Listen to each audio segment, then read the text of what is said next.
Welcome back to the show where one host just calls Doggy Doors doors.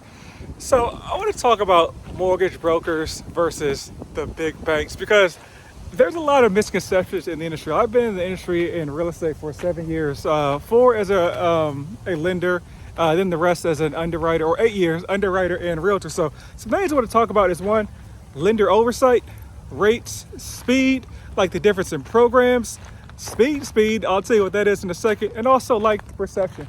But first, I want to start with a story.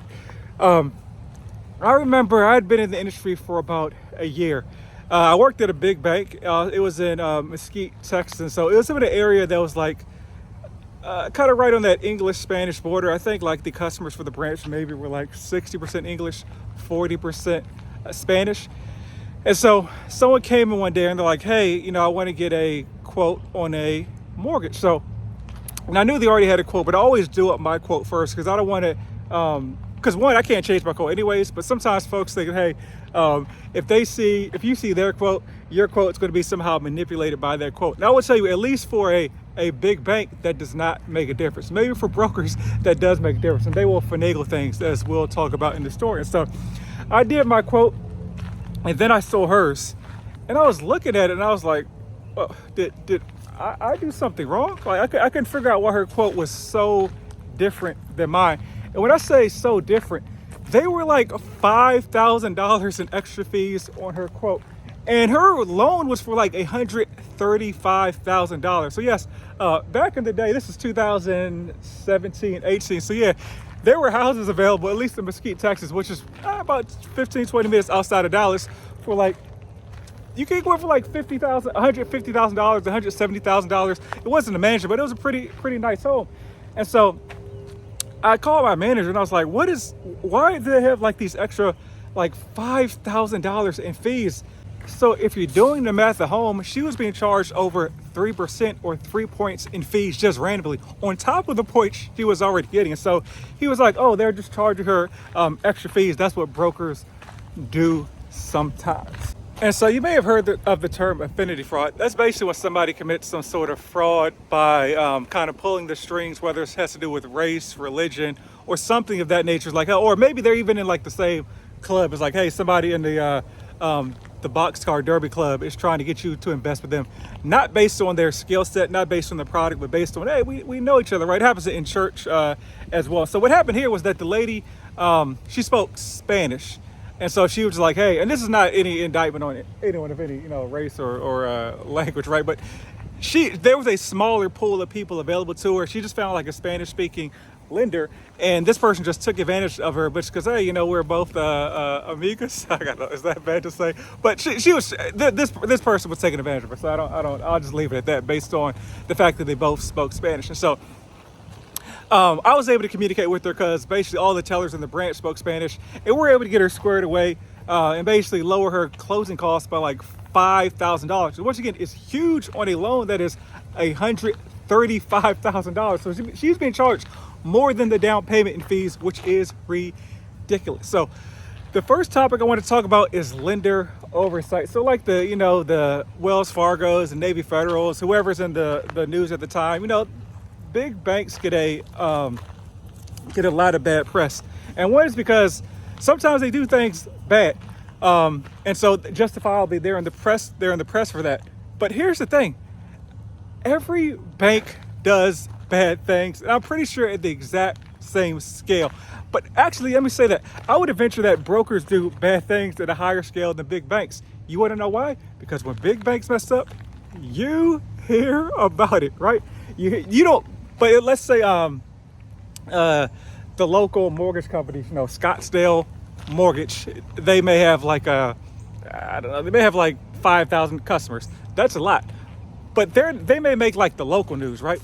It's not going to be a story on CNN or Fox News or, bozos on TikToks aren't doing stories where they don't really explain it. They just point at the headline and say, oh, Scottsdale Mortgage did this and that. Those don't get traction. Think about this. A mortgage company led by Warren Buffett. See, I've even forgot the name. I know they were in trouble in the news for, they got fined by whoever does the fines, the FTC, I think. for discrimination. But you probably never heard about that. Even though it was Warren Buffett, the company wasn't that big. It was just like a regional bank, I think, on like the East Coast, maybe the Pennsylvania area. So lender oversight is a big thing, because if you're going to, you may get a better deal from a broker here and there, or maybe on average. But if you're going to be taken advantage of, that taken advantage of is going to happen by a broker, because they can just set whatever fees they want. They're like the middleman, so they're connecting you with other lender services. So justifiably, they're going to get their cut here and there. So my thing to you is, don't be scared of brokers, don't be scared of big banks. But if you're going to get a quote from a broker, please believe you must get a quote from a big bank, so you can at least see what the basis is as far as, you know, what's good or bad. I'm a realtor in Dallas and would love to help you reach your goals of home ownership. So click the link in the description and just schedule a call no matter where you are on your journey. Not in Dallas? No worries, I can help connect you with a vetted realtor in your local jurisdiction as well. And feel free to share with friends, family, and foes. Everyone gets love. So on that note, let's talk about rates, because one pitch you always hear from brokers is, oh, we got the best rates, we got the best rates. Sometimes you do, sometimes you don't. Once again, I worked at a evil big bank for 4 years. I worked at two for 4 years, and often we beat brokers, right? Because once again, they have to tack margin onto the broker or the mortgage company. Let me explain to you what a broker does. I think I've skipped over that. So a broker is just like a random person or a random company. And what they do is they connect you, the buyer, with a whole bunch of other different lenders, because they're like the salesperson that connects you with the operations department, essentially, for operations department and investors for other mortgage companies. And so and that's the service they provide. And so they need to be paid for their services. So you'll see they'll tack margin on top of, whatever they do there. Quick interlude. So I didn't really explain what I meant by big bank. So when I say big bank, that is a stand-in for any lender that brings their own funds to the table. So whether that's a big bank like the Chases or Wells Fargo of the world, or maybe like a Rocket Mortgage, or like a guaranteed rate, but they are lenders that bring their own money to the table.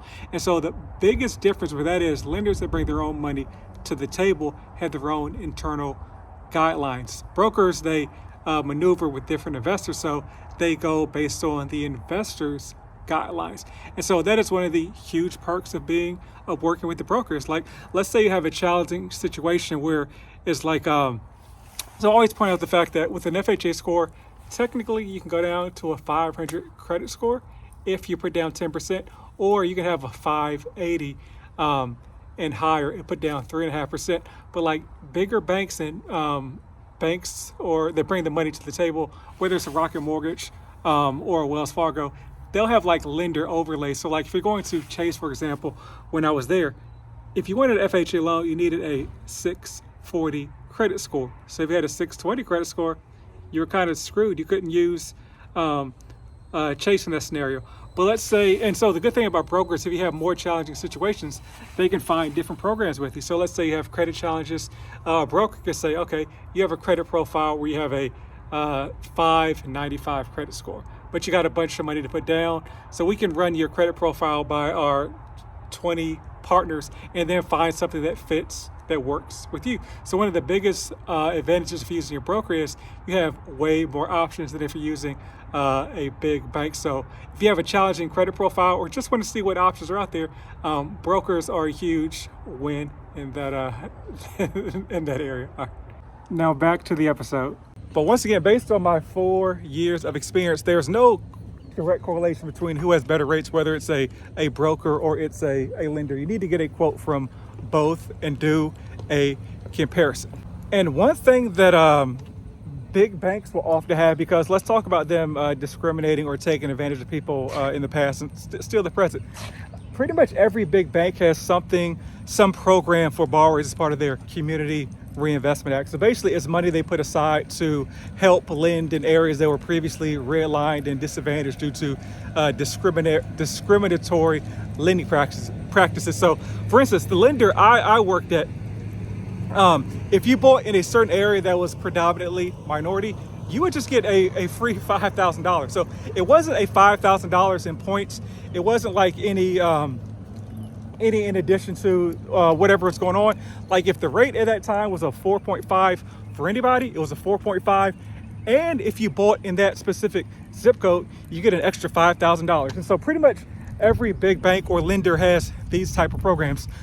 Brokers, they may or may not have this program, but they 100% don't have the access to the programs that the big banks have. And often the investors they work with don't have access to this program because there's no need for them to be part of the Community Reinvestment Act because they weren't big enough to be discriminating or new enough to be discriminating back in the day, even though they still could, of course, discriminate. And so that leads me to programs in general.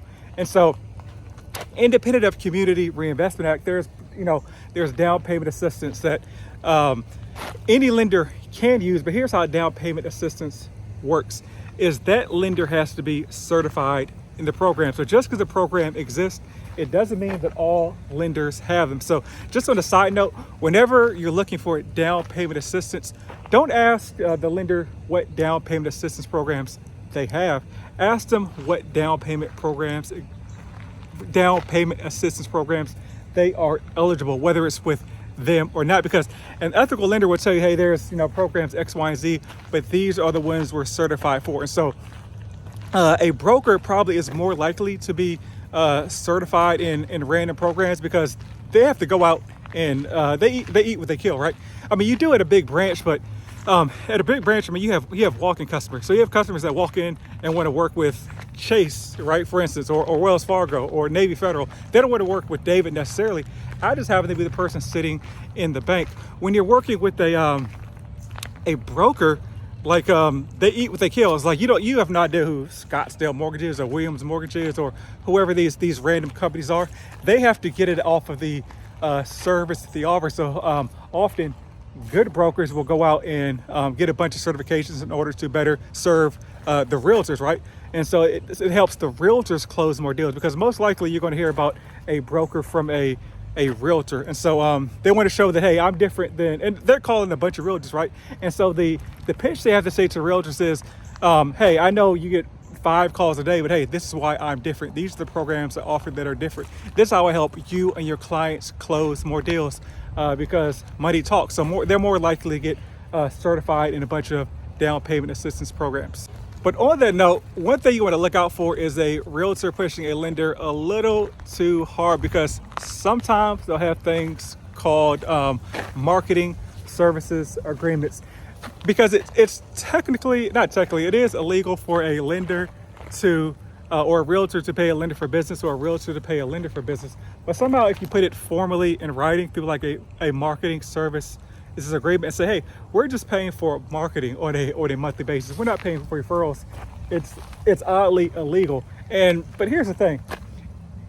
If someone is paying someone any amount of money on a monthly basis, they want some sort of return for it. So often you'll see, or it's not often, sometimes you see situations where realtors are pushing a lender a little bit too hard. It's because there's an unofficial quota they have to meet with that lender. It's like, hey, if I'm giving you $3,000 a month, I need at least 5-10 referrals, or I may not say this out loud, but it's implied that I'm just going to go to another realtor who can actually give me a return on my investment for the marketing. And these marketing service levels, MSA is what they call them.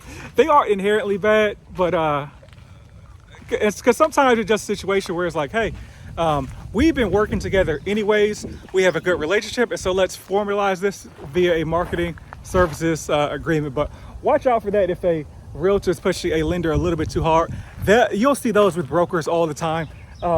Big banks don't really have those, and if they do have them, it's very blatant in writing. It's like, hey, we're partnered with X, Y, and Z. So you'll know that's why X, Y, and Z is referring you to that lender, because it's emblazoned in writing. And typically it'll come with some incentive to you, whether it's maybe it's $1,000, or you'll get some sort of incentive in order to go from that realtor to that lender. It's 100% in writing and very blatant. So I just be walking and talking. I can't remember if I talked about rates. I think I did at the beginning. Yeah, so just once again, as a reminder, the only way to say if a rate is good or bad is to get to comparisons. Now let's talk about speed, because that's one pitch that a lot of times brokers will be like, hey, we can close a lot bigger than these big banks to move slow, and there's so much overhead and yada yada yada. So I worked at a big bank 4 years ago.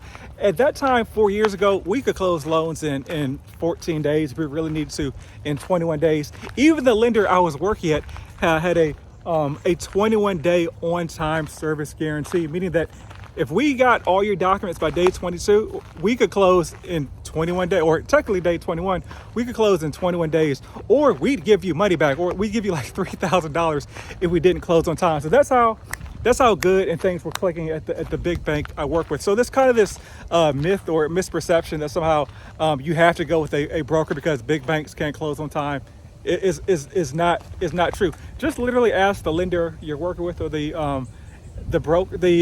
lender you're working with at that big bank, like, what's your on time closing? And it'll vary between persons sometimes. I mean, it's just like anywhere. It's not really the organization you're working with, it's the person that you're working with and how good they are at their job and how thorough they are. And that's for brokers, big banks. You can be working with a broker that maybe their average closing time amongst the 10 people that work there is 15 days. But if you're working with a new guy that doesn't know anything, his on-time closing maybe 31 days or 33 days. So you just want to ask that person, what's your on time, how quick can you typically close this loan? And it varies by loan type as well. So when I worked at, I think it was Wells Fargo, when I worked at Chase. So I'll just say they were the person that had the on-time closing agreement, 21 days or your money back. That was for conventional loans. They didn't really want to do FHA loans. I think they were being like audited at the time, and just FHA loans, they were being audited at the time was the reason they didn't want to do FHA loans. And I guess it wasn't profitable or something. But anyways, based on that, you had to go through like 2 levels of underwriting. You had to do all this other stuff. And so they're on, and also their closing time was like 45 days. And so they essentially did not want to do FHA loans. So what they did was they increased their rates by like a 1.5%. So if the rate at the time was like 4.5, the rates for FHA loans for Chase was 6%. And because they couldn't blatantly come out and say, hey, we're not doing FHA loans, but it's just like, if you compare our rates to another lender's rates, you'd be insane to go with Chase in those scenarios, unless of course you knew to ask for to see if they could match quotes. So when it comes to the average loan, the speed is pretty much the same for each one. Now, if you're in a situation where you're jammed up, and like, let's say you worked with the lender and something went sideways, and now it's like, hey, I need to close this loan. I think the shortest closing you can do is like 7 or 10 days, I forget. But you're like, hey, I got 11 days to close. In that situation, you most likely want to go with the broker because they're so small. They can kind of maneuver differently than a big bank can. Because with the big bank, you can get exceptions and things to push the speed of certain progresses up. But like a broker can get you from the documents through underwriting like in 1 day, because things are so small. It can get your loan like really approved in 1 day, and then you're just waiting on like the title company, the appraiser, and things like this. But smaller brokers, some smaller brokers can get everything through the pipeline in like 24 hours. I said days here, that's why there was this cut in, and the audio may seem a little weird if you're listening on the podcast. Back to the show again. The part you're just waiting on the third parties, the appraisers, and the title company. And so the last thing is just perception. And so the perception out there still is that big banks move slow and smaller brokers move fast. And sometimes big banks just have bad perceptions just because folks don't know what they're talking about. And so why does that matter to you? Well, sometimes realtors will just be scared off by, hey, there's Wells Fargo in this paper. They're a big bank. They're evil. Your offer is going to go to the bottom of the pile, or if it's a good offer, it has to be like head and shoulders above somebody else, because they're thinking, Wells Fargo is such and such is not going to close on time. So here's what you can kind of do to prevent that, and this is what your lender should be doing anyways. Just have your lender call the realtor. Like when you put your offer in, any good lender will just call the realtor and say, hey, I put in an offer for Mackenzie Jenkins, right? I've looked at all her documents. I reviewed her credit. She's a great borrower, and we can close this loan in 21 days. I've done a bunch of these loans, yada, yada, and they built that rapport with the realtor so that there's not these little small doubts in the back of the there's not these small doubts in the back of the realtor's mind, which will be conveyed along to the seller, so you can have the best opportunity possible to win the deal. So that is all we got. You got anything else, buddy? Yes, no.